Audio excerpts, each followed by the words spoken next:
जी, अस्सलाम वालेकुम. Welcome to the third lecture of investments, which is about investments alternatives. Today we will study fixed income securities, their definition, valuation concepts, features and types. Being a financial management students, आप लोगों के लिए difficult नहीं होगा ये concept समझने के लिए, लेकिन फिर भी I will try to explain it as much as I could do. Fixed income securities, these are basically the market for the long-term securities such as bonds and stocks. Capital market में जो है वो long term securities का हम जिक्र करते हैं जिनमें जिसमें बॉन्ड्स हैं और आते हैं और स्टॉक्स आते हैं. ये वो सिक्योरिटीज होती हैं जिनकी मेजोरिटी एक साल से ज्यादा अरसे के लिए की होती है. इसको हम these are called the long term securities और ये कैपिटल मार्केट में स्टडी की जाती है. इस इनमें जो इन्वेस्टमेंट करने का रिस्क है वो मनी मार्केट सिक्योरिटीज से ज्यादा होता है क्योंकि इनकी मेच्योरिटी ज्यादा होती है. इस वजह से इन इन्वेस्टमेंट्स में जो रिस्क है वो ज्यादा होता है. तो याद रखिएगा कि the risk has a direct connection with the maturity of any security. जितनी मेच्योरिटी ज्यादा होगी उतना ही उस इन्वेस्टमेंट में रिस्क ज्यादा होगा. So capital market securities are more risky than the money market securities. Fixed income securities, all these securities have a specific payment schedule. ये जितनी भी सिक्योरिटीज हैं उनका एक स्पेसिफिक पेमेंट स्केड्यूल होता है और ये बी पे करती हैं इन the form of profits and in the form of interest. हम लेटर ऑन स्लाइड्स में देखते हैं.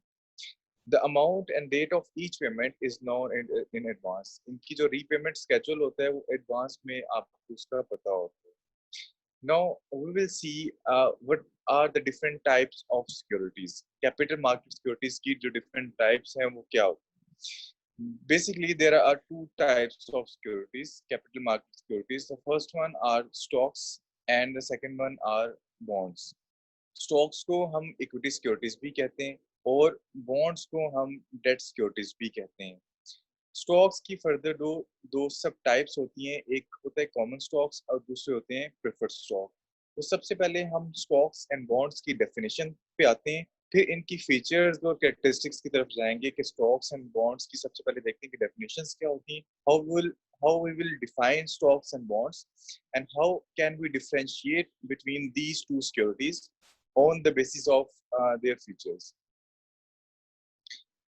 First, coming on to the definition, stocks क्या होते हैं? A stock is defined as an equity paper or electronic form that represents ownership. Okay, stocks ownership को represent करते हैं. Number one, stocks क्या होते हैं? These are equity paper or electronic form. Previously, in the past, it was equity paper. ये paper form में होते थे. But nowadays these are the electronic form. और इनको इशू कौन करते हैं? इनको कंपनीज और गवर्नमेंट इशू करती हैं. अब कंपनीज और गवर्नमेंट स्टॉक्स को क्यों इशू करती हैं? वो इसलिए इशू करते हैं क्योंकि उन्होंने फंड्स रेज करने होते हैं. फंड्स रेज करने होते हैं, पैसे लेने होते हैं लोगों से अपने प्रोजेक्ट्स को फाइनेंस करने के लिए. तो जब उनको अपने प्रोजेक्ट को फाइनेंस करने के लिए पैसों की जरूरत होती है, फंड्स की जरूरत होती है, वो क्या करते हैं? वो स्टॉक्स इशू करते हैं मार्केट में या बॉन्ड्स इशू करते हैं मार्केट के अंदर. अब जब कंपनी स्टॉक्स इशू करती है ना, तो इसका मतलब है कि वो कंपनी जिसको ये सेल कर रही है, जिसको ये बेच रही है, उस शख्स को अपनी कंपनी के अंदर शराकतदारी दे रही है, यानी हिस्सेदारी दे रही है. जो पैसे वो ले रही है, जिसको स्टॉक्स बेच रहे हैं, कंपनी जिसको स्टॉक बेच रही है और उससे पैसे ले रही है, तो इसका मतलब है कि उससे पैसे लेने के बाद जिससे भी उसने पैसे लिए उसको कंपनी के अंदर उसने ऑनरशिप दी है. ठीक है, तो जब भी आप किसी कंपनी के स्टॉक्स परचेज करते हैं ना, तो आप उस कंपनी के मालिक बन जाते हैं. दैट्स व्हाई हम कहते हैं कि स्टॉक्स रिप्रेजेंट्स ऑनरशिप. जब आप कंपनी के शेयर से खरीदते हैं, स्टॉक से खरीदते हैं, तो आप उस कंपनी के ऑनर बन जाते हो. आप उनको जब पैसे देते हो, स्टॉक्स, हर स्टॉक की एक कीमत होती है, हर शेयर की एक कीमत होती है. वो आगे चल के हम पढ़ते हैं. उसकी एक फेस वैल्यू होती है, उसकी मार्केट वैल्यू होती है. फेस वैल्यू और मार्केट वैल्यू में डिफरेंशिएट कैसे हम करते हैं वो अगली स्लाइड्स में देखते हैं. सो आप जब स्टॉक्स एक स्पेसिफिक प्राइस के ऊपर परचेज कर लेते हैं या खरीद लेते हैं उसको, और कंपनी को आप उतने पैसे अदा कर देते हैं, तो इसका मतलब है कि जब आपने स्टॉक्स लिए हैं तो आप उस कंपनी के मालिक बन गए. The stocks are further divided on two types. One is common stock and the other is preferred stock. Stocks की आगे दो further types होती हैं, एक common stock कहलाते हैं और दूसरा preferred stock कहलाते हैं. What are the bonds? Bonds भी कंपनीज या कॉर्पोरेशंस या गवर्नमेंट इशू करती है, लेकिन स्टॉक्स एंड बॉन्ड्स में डिफरेंस क्या होता है कि this is basically a debt instrument. जब कंपनी बॉन्ड्स बेच रही होती है और जब आप किसी कंपनी के बॉन्ड खरीद रहे होते हैं, तो जो बॉन्ड्स खरीदने के बदले में आप उनको फंड्स दे रहे होते हैं या पैसे दे रहे होते हैं, वो फंड उस फंड से आप कंपनी में मलकियत नहीं ले रहे होते, आप उसको एज अ लोन दे रहे होते हैं कंपनी को. ठीक है, सो दैट्स व्हाई वी से बॉन्ड्स रिप्रेजेंट डेट इंस्ट्रूमेंट्स. कि जब आप बॉन्ड्स खरीद रहे होते हैं कंपनी में और कंपनी को आप फंड्स दे रहे होते हैं, तो इसका मतलब है कि आप कंपनी को कर्जा दे रहे हो, आप कंपनी में मलकियत हासिल नहीं कर रहे. सो इसकी डेफिनेशन की तरफ देखते हैं. It is defined as a debt instrument that represents loan और बोरोइंग्स. ठीक है, तो ये बोरोइंग्स को या लोन्स को रिप्रेजेंट करते हैं बॉन्ड्स. अब एक सिंपल सी एग्जांपल मैं कोट करूंगा कि फॉर एग्जांपल मुझे पैसों की जरूरत है और मैं किसी भी शोएब से मैं पैसे लेता हूँ. फॉर एग्जांपल किसी एक शख्स से मैं पैसे लेता हूँ और शोएब मुझे 1 लाख रुपीज जो है वो पे करता है. अब सबूत के तौर पर मैंने उसको कुछ ना कुछ तो देना है. अब अगर तो मैं उसको अपनी कंपनी में मलकियत दे रहा हूँ, तो मैं उसको स्टॉक्स इशू करके दूंगा, साइन करके दूंगा कि जी आपने 1 लाख रुपए के स्टॉक्स मुझे दिए हैं, आपने पैसे दिए हैं और आप 1 लाख के स्टॉक्स की मलकियत रखते हैं. अब आप मेरी कंपनी में मलकियत रखते हैं क्योंकि आपने मुझे पैसे दिए. अब सेकेंडली, अगर मैंने कर्जा लेना है तो मैं क्या करूंगा कि मैं नहीं चाहता कि शोएब मेरी कंपनी में मलकियत ले. मैं शोएब से पैसे ले रहा हूँ लेकिन एज अ लोन करके ले रहा हूँ. तो मैं क्या करूंगा कि शोएब को बॉन्ड इशू करूंगा. ठीक है, so that bond represents debt. तो इसका मतलब है कि मैंने शोएब से कर्जा लिया, मैंने उसको अपनी कंपनी में ऑनरशिप नहीं दी. तो this is basic difference between stocks and bonds. That stock represents ownership, याद रखिएगा, कोई भी स्टॉक हो वो रिप्रेजेंट करता है ऑनरशिप को, and the bond represents debt. Bond जो है वो डेट को रिप्रेजेंट करता है. Common stock number 1, number 2 preferred stock and number 3 bond. इस इनमें जो डिफरेंसेस हैं इन सिक्योरिटीज में, वो देख लेते हैं कि इनमें डिफरेंसेस क्या हैं, कौन कौन सी चीजें हैं कि इनको डिफरेंशिएट करती हैं. Number 1 point, common stocks represents ownership. हमने अभी देखा कि जो जो स्टॉक्स हैं वो रिप्रेजेंट करते हैं ओनरशिप को. Preferred stock also represents ownership, क्योंकि ये स्टॉक्स हैं, ये दोनों ही ओनरशिप को रिप्रेजेंट करते हैं. बट बॉन्ड्स रिप्रेजेंट डेट, लेकिन जो बॉन्ड्स होते हैं वो डेट को रिप्रेजेंट करते हैं, कर्जे को रिप्रेजेंट करते हैं. पहली बेसिक जो करेक्टरिस्टिक्स हैं इन तीनों की वो ये है. पहली characteristic, common stock represents ownership, preferred stock represents ownership and bond represents debt. ठीक है, अब मैंने आपको अभी बताया है कि जब आप किसी कंपनी के स्टॉक्स परचेज करते हैं या बॉन्ड्स परचेज करते हैं, तो वो आप फंड्स के बदले में परचेज कर रहे थे, यानी उसके बदले में आप उनको कुछ पे कर रहे होते हैं. सो जब आप स्टॉक परचेज करते हैं और आप किसी कंपनी में मलकियत ले लेती हैं, तो आपको उस कंपनी से रिटर्न भी कुछ ना कुछ चाहिए होता है. ठीक है, आप कोई अपना बिजनेस स्टार्ट करते हैं तो आपको उस बिजनेस से कुछ रिटर्न चाहिए होता है, और वो जो रिटर्न होता है वो इन द फॉर्म ऑफ प्रॉफिट्स होते हैं. तो याद रखें कि जब आप किसी भी बिजनेस में ओनरशिप लेते हैं, तो उस ओनरशिप के बदले में आपको बिजनेस जो रिटर्न करता है वो प्रॉफिट रिटर्न कर रहा होता है. लेकिन जब आप किसी कंपनी को कर्जा दे रहे होते हैं, तो कर्जे के बदले में आपको कंपनी जो अदा कर रही होती है वो इंटरेस्ट पे कर रही होती है. ठीक है, तो interest is an extra amount which is paid on the principal amount. Interest क्या होता है? This is basically principal amount के ऊपर जो एक्स्ट्रा आप पे कर रहे होते हैं बैंक्स को या किसी भी इंडिविजुअल को. जब आपने कर्जा लिया होता है तो उसको हम कहते हैं इंटरेस्ट. ठीक है, सो नंबर 2 इज के कॉमन स्टॉक, प्रेफर्ड स्टॉक और बॉन्ड, इनकी कोई मेच्योरिटी नहीं होती, क्योंकि ओनरशिप जो है वो कभी मेच्योर नहीं होती. और प्रेफर्ड स्टॉक, इसकी भी कोई मेच्योरिटी नहीं होती. यानी आप जब भी किसी भी कंपनी के की जो स्टॉक्स खरीदेंगे, उसके ऊपर कोई इसकी एक्सपायरी डेट नहीं लिखी होती. आप जब एक दफा एक कंपनी के ऑनर बनते हैं तो आप हमेशा उस कंपनी के ऑनर ही रहते हैं. लेकिन जब आप किसी कंपनी को कर्जा देते हैं, जब आप किसी से कर्जा लेते हैं, तो उसकी कुछ ना कुछ मुद्दत जरूर होती है, उसकी कुछ ना कुछ एक्सपायरी जरूर होती है. तो that's why bonds usually have a maturity.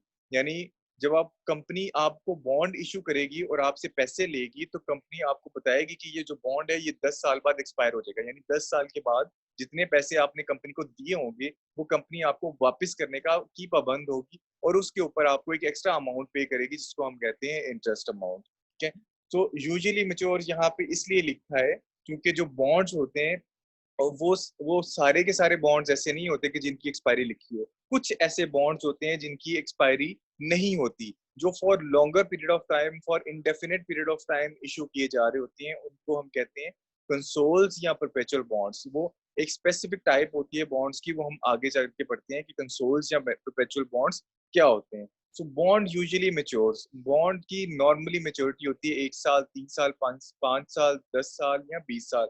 इनकी जो मेच्योरिटी है वो लिखी होती है। अभी मैंने आपको कुछ देर पहले बताया कि जब आप किसी कंपनी में इन्वेस्ट कर रहे होते हैं और उस कंपनी के आप स्टॉक्स खरीद रहे होते हैं, तो आपको उस कंपनी से जो आपने उनको पैसे दिए होते हैं उसके बदले में आपको कुछ चाहिए होता है। तो जब आप कंपनी में ओनरशिप ले रहे होते हैं, तो ओनरशिप के बदले में आपको हमेशा प्रॉफिट प्रॉफिट मिलता है।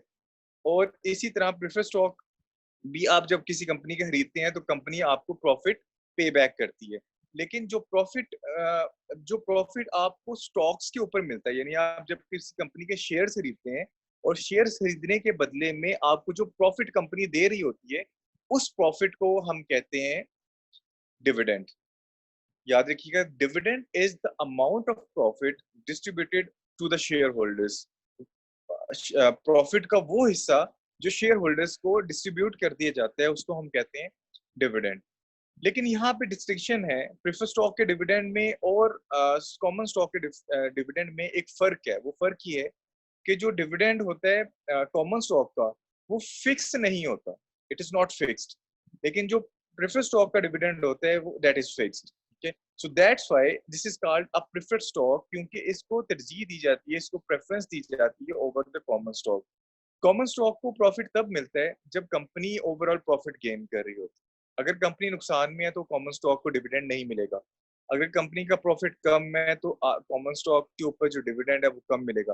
अगर अगर कंपनी सॉरी ज्यादा प्रॉफिट ले रही है तो उस वो कंपनी जो है वो डिविडेंड ज्यादा पे करेगी। लेकिन प्रेफर स्टॉक का जो डिविडेंड है वो फिक्स होता है। जो प्रेफर स्टॉक होल्डर्स होते हैं, यानी वो लोग जिन्होंने प्रेफर स्टॉक्स खरीदे होते हैं, उनको इस चीज से कोई कंसर्न नहीं होता कि कंपनी प्रॉफिट ज्यादा बना रही है या कम बना रही है। They just want their return back in the form of dividend. उनका जो डिविडेंड है वो फिक्स होता है और वो हर सूरत कंपनी ने अदा करना होता है। ठीक है, तीसरी केस में बॉन्ड्स की सूरत में देखें, क्योंकि बॉन्ड डेट को रिप्रेजेंट करता है, तो डेट के ऊपर जो आप पे करते हैं वो उसको हम कहते हैं इंटरेस्ट। इंटरेस्ट जो बॉन्ड्स के ऊपर पे किया जाता है स्पेसिफिकली उसको हम कहते हैं कूपन इंटरेस्ट, और इंटरेस्ट हमेशा फिक्स्ड होते हैं। So coupon interest is an interest amount which is given to the bondholders. ये वो इंटरेस्ट अमाउंट होती है जो बॉन्ड होल्डर्स को आप पे करते हैं, एंड दैट इज फिक्स्ड, और वो हमेशा फिक्स्ड होती है। नंबर 4, अब चूंकि जो कॉमन स्टॉक होल्डर होते हैं वो कंपनी के हर अच्छे और बुरे हालात में इनका साथ दिए हुए थे। वो कैसे कि अगर कंपनी प्रॉफिट अर्न कर रही है तो कंपनी से डिविडेंड उनको मिलेगा, अगर कंपनी प्रॉफिट अर्न नहीं कर रही तो कंपनी से उनको डिविडेंड नहीं मिलेगा। अगर कंपनी ज्यादा प्रॉफिट अर्न कर रही है तो ज्यादा डिविडेंड मिलेगा, अगर कम dividend earn sorry profit earn कर रही है तो उनको डिविडेंड कब मिलेगा। इसके अलावा जब कंपनी लिक्विडेट होने जा रही होती है, यानी कंपनी जब बंद होने जा रही होती है, तो उनके एसेट्स सेल किए जाते हैं। एसेट्स सेल करने के बाद जितने पैसे उनको मिलते हैं, इस प्रोसेस को हम कहते हैं लिक्विडेशन। लिक्विडेशन का मतलब ये होता है कंपनी को सेल करने का प्रोसेस। ठीक है, सेल करने का प्रोसेस जो होता है उसको हम लिक्विडेशन कहते हैं। यानी कंपनी अब लिक्विडेट होने जा रही है, कंपनी अब बिकने जा रही है। उसकी बेशुमार रीजन है, कंपनी प्रॉफिट नहीं अर्न कर रही, कंपनी के बिजनेस ऑपरेशंस ठीक नहीं चल रहे, कंपनी के कॉर्पोरेट कॉर्पोरेट प्रॉब्लम्स चल रही हैं, ऐसी कंपनी जो है वो लॉन्ग टर्म सस्टेन नहीं कर सकती। तो ऐसी बहुत सी प्रॉब्लम्स होती हैं जिस प्रॉब्लम्स की वजह से कंपनी को लिक्विडेट किया जा सकता है। लिक्विडेट का मतलब है कि उसको बेचा जा सकता है। जब बेचा जा रहा होता है, कंपनी को बेच दिया जाता है, यानी कंपनी के जितने भी असासाजात है वो मार्केट में बिक जाते हैं, तो उसके बाद जो पैसे इनको रिसीव होते हैं, उन पैसों जब पैसे रिसीव होते हैं तो उनमें से सबसे पहले जो अदायगियां हैं वो बॉन्ड होल्डर्स को की जाती हैं। जितने कर्जदार होते हैं सबसे पहले उनको पे किया जाती है। जो क्रेडिटर्स होते हैं सबसे पहले उनको पे किया जाता है, यानी जो आपके बैंक्स हैं, जो आपके ऐसे इंस्टीट्यूशंस हैं जिनसे आपने कर्जा लिया हुआ है, या आपके जो बॉन्ड होल्डर्स हैं, सबसे पहले आप उनकी जो वाजिबात हैं वो अदा करते हैं। उसके बाद बारी आती है प्रेफर्ड स्टॉक्स की, कि जो प्रेफर्ड स्टॉक्स के डिविडेंड हैं उनको आप पे करते हैं। लास्ट पे बारी आती है कॉमन स्टॉक होल्डर की। In the case of liquidation, common stock holders वो लास्ट पे रहने वाले लोग होते हैं जिनको अगर कंपनी से कुछ लिक्विडेशन के बाद अगर इनको अदा करने के बाद कुछ बच जाए तो लास्ट पे आप कॉमन स्टॉक होल्डर्स को पे करते हैं। ठीक है। अब चूंकि कॉमन स्टॉक होल्डर कंपनी के हर अच्छे और मुश्किल हालात में इनका साथ देते हैं, इस वजह से इनको एक स्पेशल राइट मिलता है जिनको हम कहते हैं वोटिंग राइट्स। वोटिंग राइट्स का क्या मतलब होता है? इसका ये मतलब होता है कि कंपनी के जो अहम मामलात हैं, मिसाल के तौर पर कंपनी ने कहीं पे अपना प्लांट लगाना है, कंपनी ने कहीं पे अपनी नई प्रोडक्ट लॉन्च करनी है, कंपनी ने नए एसेट्स, हैवी मशीनरी परचेज करनी है, तो उसके लिए ज्यादा कॉस्ट रिक्वायर होती है। अब ये जो अहम मामलात होते हैं कंपनी के, उसके लिए कंपनी वोटिंग्स ले रही होती है। अब ये जो वोटिंग्स हैं वो किन से ली जाती है? वो उन लोगों से ली जाती है जिन्होंने कॉमन स्टॉक्स खरीदे होते हैं, कि जो कॉमन स्टॉक होल्डर्स होते हैं उनके पास ये स्पेशल राइट्स होते हैं जिनको हम कहते हैं वोटिंग राइट्स। वो वोट कर सकते हैं कंपनी के अहम मामलात में। प्रेफर्ड स्टॉक होल्डर के पास कोई वोटिंग राइट्स नहीं होते, और बॉन्ड होल्डर्स के पास भी कोई वोटिंग राइट्स नहीं होते। तो ये चार बड़ी बेसिक सी डिस्टिंक्शंस हैं between common stock, preferred stocks and bonds, कि इनको on the basis of maturity, on the basis of ownership, on the basis of dividends, on the basis of voting rights हम मैंने इसको कैटेगराइज किए। अब इसको अगर आप चारों प्रॉपर्टीज को गौर से देखें और प्रेफर्ड स्टॉक की प्रॉपर्टीज को देखें, तो प्रेफर्ड स्टॉक की हाफ प्रॉपर्टीज यानी पहली दो प्रॉपर्टीज कॉमन स्टॉक होल्डर से मिलती है। मिसाल के तौर पर प्रेफर्ड स्टॉक ओनरशिप को रिप्रेजेंट करता है, कॉमन स्टॉक की प्रेफर्ड स्टॉक की कोई मेच्योरिटी नहीं है, कॉमन स्टॉक की भी कोई मेच्योरिटी नहीं है। जो लास्ट टू प्रॉपर्टीज हैं, हाफ प्रॉपर्टीज, वो बॉन्ड होल्डर से मिलती हैं, बॉन्ड से मिलती है। फॉर एग्जांपल प्रेफर्ड स्टॉक का जो डिविडेंड है वो फिक्स है, जबकि बॉन्ड जो इंटरेस्ट ले रहा होता है कंपनी से, कूपन इंटरेस्ट, वो भी फिक्स है। प्रेफर्ड स्टॉक की कोई वोटिंग राइट्स नहीं होते, बॉन्ड्स के भी कोई वोटिंग राइट्स नहीं होते। इस वजह से प्रेफर्ड स्टॉक को हम हाइब्रिड सिक्योरिटीज भी कहते हैं। हाइब्रिड सिक्योरिटीज ऐसी सिक्योरिटीज होती हैं जिन ऐसी सिक्योरिटीज होती हैं जिसकी हाफ प्रॉपर्टी किसी दूसरे के साथ मिलती है और हाफ प्रॉपर्टी किसी दूसरी सिक्योरिटी से मिल रही होती है। जिस टाइम प्रेफर्ड स्टॉक के केस में हमने देखे कि हाइब्रिड सिक्योरिटीज हैं। सो हाइब्रिड सिक्योरिटीज इसको क्यों कहा जाता है? इसलिए कहा जाता है क्योंकि इसकी आधी प्रॉपर्टीज बॉन्ड से मिल रही है और आधी प्रॉपर्टीज इसकी कॉमन स्टॉक से मिल रही है। So this is the basic difference between securities, between these three securities which are capital market securities. Obviously आपकी बुक के अंदर इस तरह तो नहीं लिखा होगा पॉइंट्स में, वो एक पैराग्राफ की सूरत में लिखा होगा। You just have to read out after taking the basic concept from these lectures. जी, अब चलते हैं वैल्यूएशन कॉन्सेप्ट की तरफ। हर सिक्योरिटी की एक फेस वैल्यू होती है।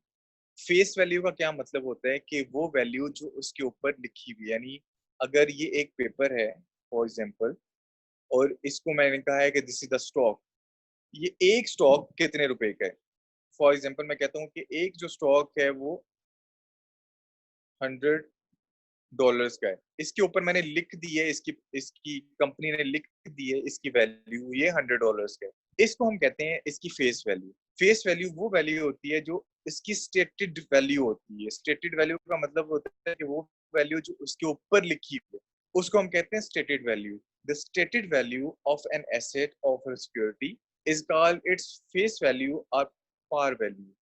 हर वो सिक्योरिटी, हर वो एसेट जिसकी जो जिसकी वैल्यू उसके ऊपर लिखी हुई है, वो वैल्यू जो उसके ऊपर लिखी हुई है उसको हम कहते हैं ये इसकी फेस वैल्यू या पार वैल्यू है।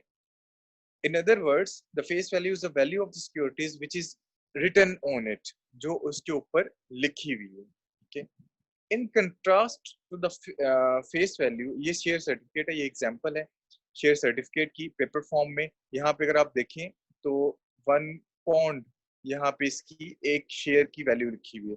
ये 1000 ऑर्डिनरी शेयर्स हैं और लिखा हुआ है कि एक जो शेयर है उसकी वैल्यू है 1 pond.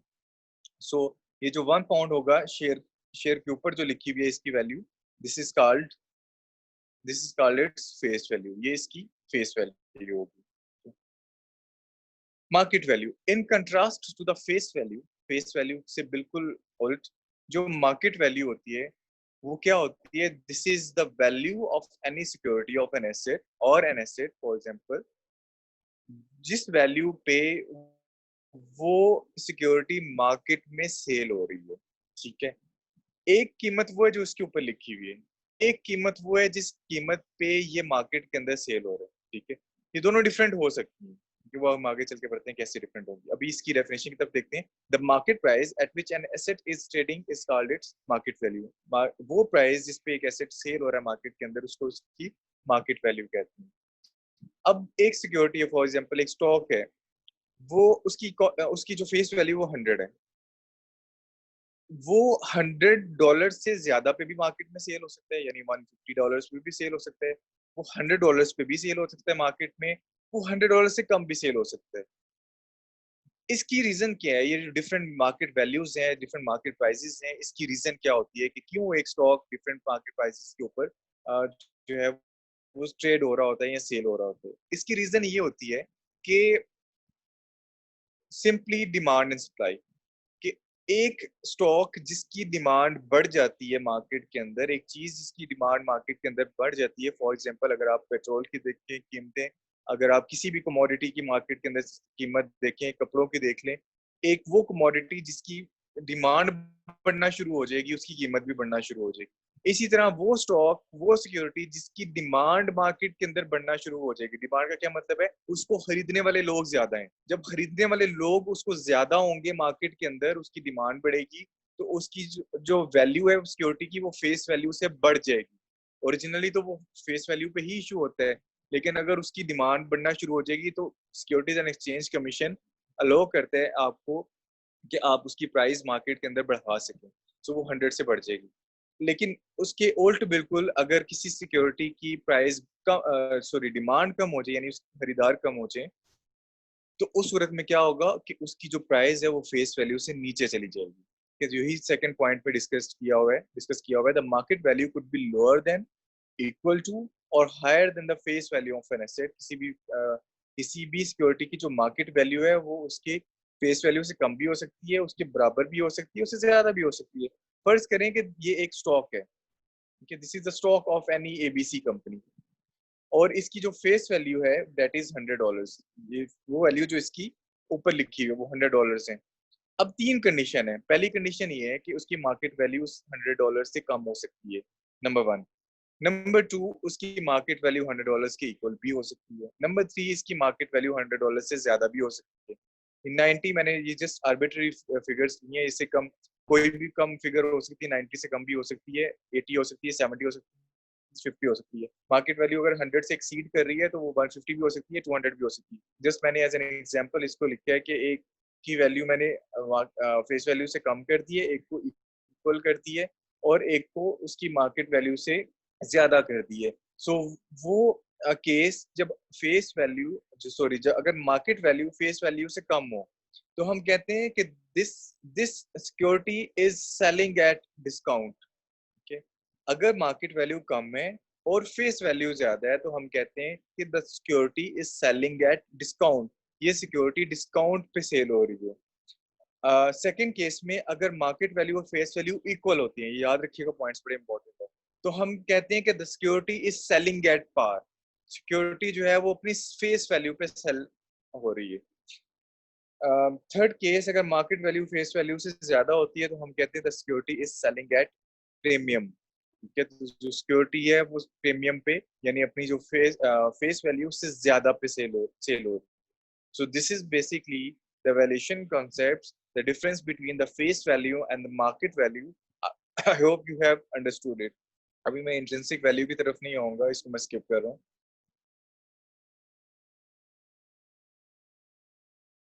Ji, features of securities की तरफ आते हैं। You just have to remember the face value and the market value. Now we will move towards the features of securities. अब याद रखिएगा यहाँ पे, अगर कॉल डिस्कनेक्ट होती है तो मैं दोबारा आपको लिंक सेंड करूंगा, आप दोबारा रिकनेक्ट हो जाएगा, लेकिन ये लेक्चर हमने कंप्लीट करना है आज। Features of securities. जो तीन सिक्योरिटीज हमने पढ़ी हैं, common stock, preferred stock and bonds, इसकी हम कुछ कैरेक्टरिस्टिक्स देख लेते हैं, कुछ फीचर्स देख लेते हैं. Common stock usually have a face value that is equal to $100. In USA, the face value of common stock is $100. In Pakistan, the face value of common stock is ₹10. Pakistan में एक stock की जो कीमत है वो ₹10 है. यूएसए में एक स्टॉक की कीमत $100 है. In the preferred stock, sorry, its dividend is distributed after the approval from the board of directors and it is not fixed.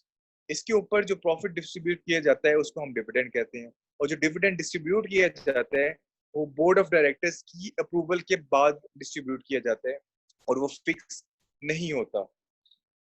Dividend common stock के ऊपर जो है वो एनुअल जनरल मीटिंग में, एजीएम में डिक्लेयर किया जाता है, और डिविडेंड कैश फॉर्म में भी हो सकता है, डिविडेंड स्टॉक फॉर्म में भी हो सकता है, डिविडेंड स्प्लिट स्टॉक्स में भी हो सकता है, which we will study in the forms of dividend later on.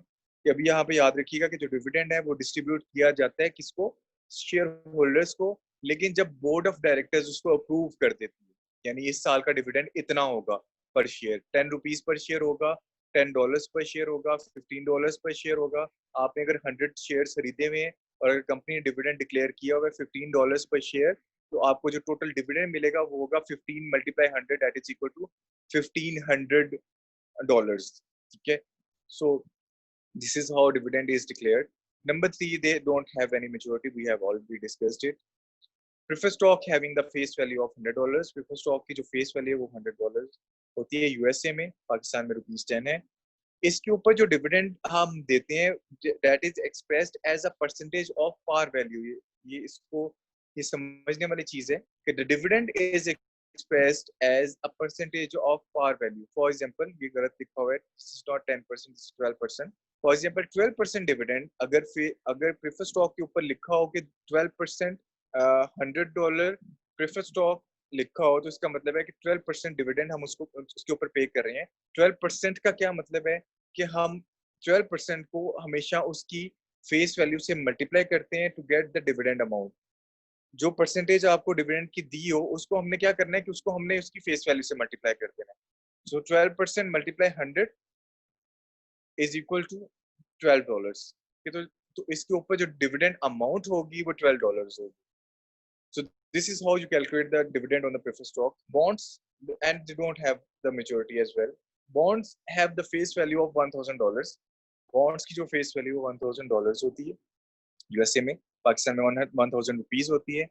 अगर किसी क्वेश्चन में आपको इसकी फेस वैल्यू ना दी हो, यानी बॉन्ड्स की या स्टॉक्स या कॉमन स्टॉक्स की फेस वैल्यू ना क्वेश्चन के अंदर गिवन ना हो, तो आपने क्या करना है कि इसको अज्यूम कर लेना है कि बॉन्ड की जो फेस वैल्यू $1,000 है और जो स्टॉक्स की फेस वैल्यू $100 है.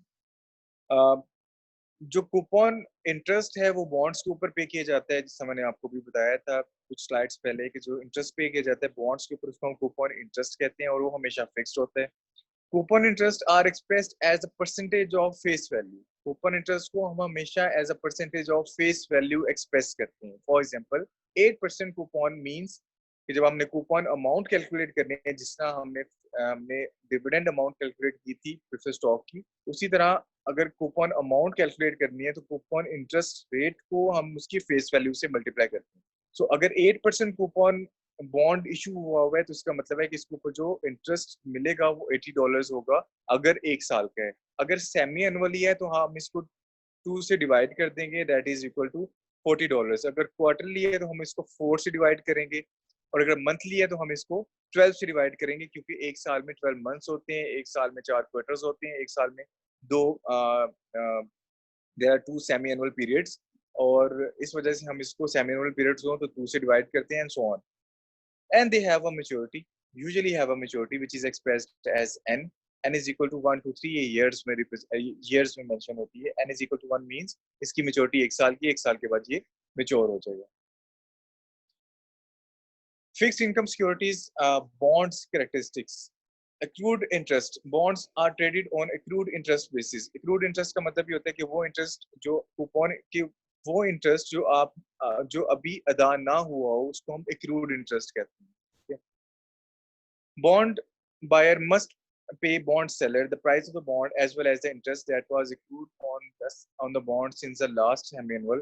कि मैंने आपको पहले बताया था कि जब बॉन्ड इशू होता है उस वक्त आप उसकी कीमत अदा करते हैं. फॉर एग्जांपल 1,000 रुपए का बॉन्ड है तो आपने कंपनी को 1,000 रुपया आपने कंपनी को 1,000 जो है वो पे किया. अब अगर वो 1 साल के पीरियड के लिए इशू हुआ है और उसके ऊपर कूपन इंटरेस्ट रेट 8% लिखा हुआ है तो इसका मतलब है कि कंपनी 1 साल के बाद आपसे बॉन्ड वापस लेगी और कंपनी आपको 1,000 पे करेगी प्लस आपको इसके ऊपर जो इंटरेस्ट है वो भी पे करेगी. वो यही लाइन में कह रहा है 1 साल के बाद जब मेच्योर हो गया तो बॉन्ड सेलर कौन होगा? जो कंपनी कंपनी जिसने इशू की है. बॉन्ड बायर कौन हो गया? वो जिसने इसको बाय किया है. ठीक है. तो जो बॉन्ड सेलर है वो आपको मेच्योरिटी के वक्त जितनी अमाउंट आपने इसको खरीदने पे लगा के वक्त दी थी कंपनी को वो वापस करेगा. उसको हम प्रिंसिपल अमाउंट कहते हैं प्लस वो आपको इंटरेस्ट भी अदा करेगा. डिस्काउंट एंड प्रीमियम्स को हमने ऑलरेडी डिस्कस कर लिया है कि डिस्काउंट का मतलब क्या होता है कि अगर बॉन्ड अपनी पास पार वैल्यू से कम पे सेल हो रहा है तो उसको हम कहते हैं bond is selling at discount. अगर वो अपनी पार वैल्यू से ज्यादा पे सेल हो रहा है तो हम कहते हैं bond is selling at premium. और अगर वो अपनी पार वैल्यू पे ही सेल हो रहा है तो हम कहते हैं bond is selling at par. कुछ बॉन्ड्स ऐसे होते हैं जो कॉलेबल बॉन्ड्स होते हैं. अब ये टाइमलाइन देखें. इस टाइमलाइन में फर्ज करें कि एक बॉन्ड है जो 4 साल के लिए इशू है. This is a timeline which represent 0, 1, 2 and 3. Bond issue है 0th ईयर पे. इस वक्त यानी आज के दिन आपने उसको खरीदा और इसकी जो मेच्योरिटी है वो 3 साल की. कंपनी ने कहा है कि इसकी जो मेच्योरिटी है वो 3 साल की है. अब कुछ ऐसे बॉन्ड्स होते हैं जो कॉलेबल बॉन्ड्स होते हैं. कॉलेबल बॉन्ड्स ऐसे बॉन्ड्स होते हैं कि जो अपनी मेच्योरिटी से पहले कॉल बैक किए जा सकते हैं. यानी जो बॉन्ड इश्योर है, जो बॉन्ड सेलर है, जो कंपनी है जिसने बॉन्ड को इशू किया है, उसने कहा है कि 3 साल के बाद मैं आपको पैसे दूंगा. कंपनी ने कहा है आपको 3 साल के बाद आप मुझे बॉन्ड वापस करेंगे और आपने जितने पैसे अदा किए आपको मिल जाएंगे. ये मुआहदा है. लेकिन अगर ये बॉन्ड कॉलेबल है तो बॉन्ड वो कंपनी किसी भी वक्त यानी 2 साल के बाद वो कहेगी कि आप मुझे बॉन्ड वापस दें. मैं आपने जितने मुझे पैसे दिए हुए मैं आपको इंटरेस्ट के साथ उसको वापस कर दूंगा. सो अगर वो अपनी मेच्योरिटी से पहले वापस ले लिए जाएं कंपनी से, कंपनी को अगर आप वापस दे दें और कंपनी इसको डिमांड कर ले वापस, तो हम कहते हैं कि these bonds are callable. These bonds have been called by the issuer और आप इसको वापस कर सकते हैं. तो that's why इन bonds को हम callable. Not all the bonds are callable. तमाम bonds callable नहीं होते. ये special bonds होते हैं जिसके अंदर mentioned हुआ होता है. The zero coupon bonds. Zero coupon bonds का मतलब ये होता है ये ऐसे बॉन्ड्स होते हैं कि जो कूपन इंटरेस्ट पे नहीं करते. यानी वो बॉन्ड्स होते हैं कि जिसके ऊपर कूपन इंटरेस्ट पे नहीं किया जा रहा होता है. इनको हम कूपन बॉन्ड्स कहते हैं. ठीक है. अ, जी. कॉल डिस्कनेक्ट होने वाली है. अब नेक्स्ट इसको लगाने से यानी नेक्स्ट स्टडी करने से